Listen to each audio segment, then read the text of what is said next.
My best friend stole my fiancé. So I made sure she got his debts too. I never imagined that the two people I trusted most would destroy my life in the same week. My name is Emily. I'm 31 years old, and until 18 months ago, I thought I had everything figured out. I had a stable marketing job, a cozy townhouse outside Seattle, a fiancé I'd been with for 6 years, and a best friend who had been by my side since high school.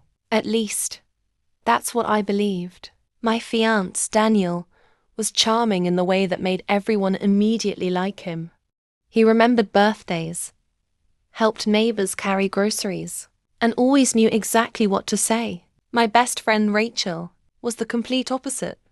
Loud, funny, confident. She was the person who convinced me to travel, try new restaurants, and stop apologizing for existing. People used to joke that the three of us looked like siblings because we spent so much time together. I laughed. Looking back, I should have noticed. Rachel always sat next to Daniel instead of me. Daniel always laughed a little harder at Rachel's jokes. Whenever I left the room, conversations suddenly stopped. But when you've known someone for nearly 15 years, you don't question them. You trust them. 3 months before our wedding, everything began changing. Daniel became distant. He claimed work was stressful. He started hiding his phone. He suddenly worked late almost every evening. When I asked if something was wrong, he'd smile, kiss my forehead and say, "You're imagining things." So I believed him, until one Friday evening. I had forgotten my laptop charger at home and came back from work early. Daniel's car wasn't in the driveway. No surprise there. But Rachel's car was. That confused me because she had texted earlier saying she was visiting her mother. I walked inside. The house was quiet. Then I heard laughing upstairs. His laugh, her laugh. For a second, my brain refused to understand. I climbed the stairs slowly. Every step felt heavier. Their bedroom door wasn't fully closed. I pushed it open. There they were, wrapped in my blankets. In my bed, Rachel screamed. Daniel jumped up. I couldn't even cry. I just stared. 6 years, 15 years, destroyed in one moment. Rachel tried speaking first. "Emily, it's not what." I held up my hand. "No." Daniel started explaining. "It just happened. It didn't mean to." "No." Rachel started crying. "I didn't want to hurt you." I laughed. The first real laugh I'd had all day. "You both spent months lying to me." Neither answered. Because they couldn't. I packed a suitcase, walked out. Neither followed me. That hurt even more. For the next week I stayed with my older sister. Daniel texted over 80 times. Rachel sent long paragraphs explaining how love isn't planned. Blocked. Both of them. I assumed that would be the end. It wasn't. 2 weeks later, Rachel uploaded photos. She and Daniel holding hands, vacation pictures, restaurant dates. Then, a picture of my engagement ring. On her finger, the caption, "Sometimes love finds the right person after all." Thousands of likes, mutual friends congratulating them, people asking when the wedding was. Not one person knew the truth. I almost commented. Instead, I closed Instagram. Some battles aren't won online. Meanwhile, wedding vendors kept calling me. Florists, photographers, the venue. Everyone wanted cancellation payments. Daniel had promised he handled the finances. Apparently, he hadn't. Several vendors informed me invoices were months overdue. That confused me. Daniel earned more than I did. Where had the money gone? Then the bank called. Our joint wedding savings account was nearly empty. $43,000. Gone. I thought it had to be fraud. The bank didn't. Every withdrawal carried Daniel's authorization. My stomach dropped. How could someone steal from the person they planned to marry? I hired an attorney, mostly to protect myself. She examined every financial document, every account, every loan, every signature. 3 days later she called.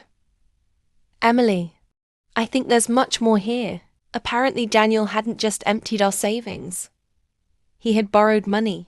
A lot of it, personal loans, business loans, credit lines. Nearly $200,000. Most hidden. Some in his own name. Some using a business partnership he'd secretly created. The business? A luxury event company. Funny thing. It barely existed. My attorney kept digging. That's when she smiled. I think your ex has made a very expensive mistake. See? 6 months before leaving me, Daniel had officially transferred ownership of that company. Guess whose name appeared as the new managing partner? Rachel's. Not mine. Rachel's. I couldn't believe it. My attorney explained why. Daniel likely wanted to hide assets before the breakup. Maybe taxes. Maybe creditors. Maybe both. He probably assumed Rachel would simply hold the company until everything settled. Except, she hadn't read anything she signed. According to the paperwork, she wasn't just an owner. She was legally responsible for the company's future financial obligations, including several loans personally guaranteed after she became managing partner. She probably thought she was signing romantic paperwork. Instead, she accepted responsibility for a collapsing business. I never contacted creditors. I never filed complaints against Rachel. I didn't have to. The paperwork already existed. Everything happened exactly as the law required. About 5 months later, I received an unexpected message from Rachel. Please call me. I ignored it. Then another. It's urgent. Ignored again. Finally, she showed up outside my office. She looked exhausted. Dark circles, messy hair, nothing like the glamorous Instagram photos. She begged me to talk, against my better judgment. I listened. Her first sentence shocked me. Daniel left. Apparently creditors had started calling daily. Business accounts froze. Collection notices arrived. Lawyers sent letters. Rachel confronted Daniel. He admitted everything, then disappeared. Literally, packed his belongings, closed his phone number, vanished, leaving Rachel with a mountain of legal problems. She asked if I knew anything. I told her exactly one sentence. I didn't create his debts. She cried. I didn't know. I believed her. Honestly, I don't think she understood what she signed. But ignorance doesn't erase paperwork. She whispered, I thought he loved me. I looked at her, calmly. I thought both of you loved me. Silence. She couldn't argue. Months passed. I rebuilt my life. Therapy, new apartment, promotion at work. Slowly, I became myself again. Last winter, I ran into Daniel completely by accident. He was working behind the counter of a small hardware store 2 towns away. He looked older, tired.